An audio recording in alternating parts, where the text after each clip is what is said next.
We begin tonight with a police-involved shooting in Bay Shore. We want to get right out to News 12's Kevin Vesey, who's at the scene. Kevin, what can you tell us right now?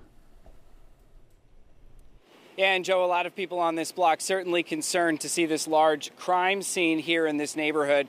We are on Ohio Avenue, and that's where police say that police-involved shooting happened earlier today. So at around 1:30 this afternoon, police say there was a 911 call from a 33-year-old man who lives on this street with a history of mental illness. They say that man said that he had hostages and that he was suicidal. So police responded to the home here on Ohio Avenue. They said the man was at the door. He had a large sword on him. Officers ordered that man to drop the weapon, but they say instead he actually unsheathed that sword and advanced on the police officers. Officers again ordered him to drop the weapon. As they retreated, they deployed their tasers. The taser did not work on that person. They again told him to drop the weapon.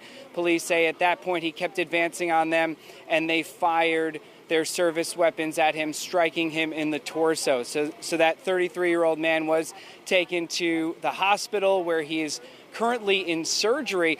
We also asked police if there were, in fact, any hostages at the house. They said actually there was nobody else at the home with that person. Take a listen to what the police commissioner said just a few moments ago. He claimed he had hostages to the 911 caller, to 911 operator, as a 911 caller.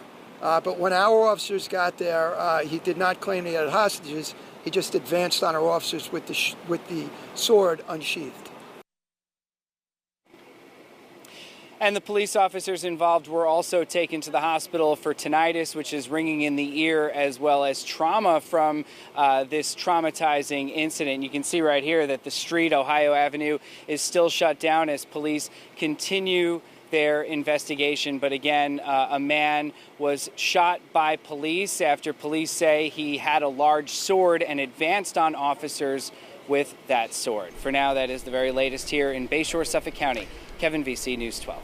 We want to take you live to the scene right now in Bay Shore. At approximately Here's the police commissioner. 1:26 p.m., 3rd Precinct units received a call for a male with a history of mental illness claiming to be holding hostages and threatening violence and possible suicide. Approximately 4 minutes later, officers knock on the door of 1625 Ohio Avenue in North Bay Shore and are met by a 33-year-old male with a large sword. The officers immediately instruct the individual to drop the weapon, at which point he unsheathes the sword and starts advancing on the officers. They again instruct him to drop the weapon. At this point, one of the officers deploys his taser. He continues to advance at our officers, at which time they fire their weapons, striking the individual who falls to the ground. They immediately call for an ambulance and render medical aid.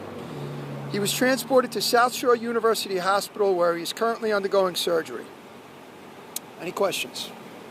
He was wielding a knife? A large sword. A large sword? Sword, yeah. Did he at some point say he had a hostage? He never said he had a hostage, no. He claimed he had hostages to the 911 caller, to 911 operator, as a 911 caller. But when our officers got there, he did not claim he had hostages. He just advanced on our officers with the sword unsheathed. Was there anyone in the home when you guys got there besides him? No, he was by himself. And at some point did he say he wanted to die? He did make indications that he was suicidal after he was shot. And just to review, it sounds like the officers who responded gave him numerous opportunities to drop his weapon, and then they had to react. Am I getting that right? Yeah, so initially when they were met with this individual, the sword was sheathed. He then takes it out. He's told to drop the weapon before he unsheathes it, and then again on a couple of occasions after he takes it out. Where did he advance on the officers? Was it on the front lawn of the house? He was inside the residence. The officers were initially at the doorway of the residence. They retreated backwards, at which time he advanced forward, again with the sword out, and advancing on the officers. Can you talk about his condition? I know you said he's in surgery. Do you know how many shots were fired? We know there were numerous shots fired, and we know that he is in surgery at this point. We don't know what his condition is. Stable? Is he critical?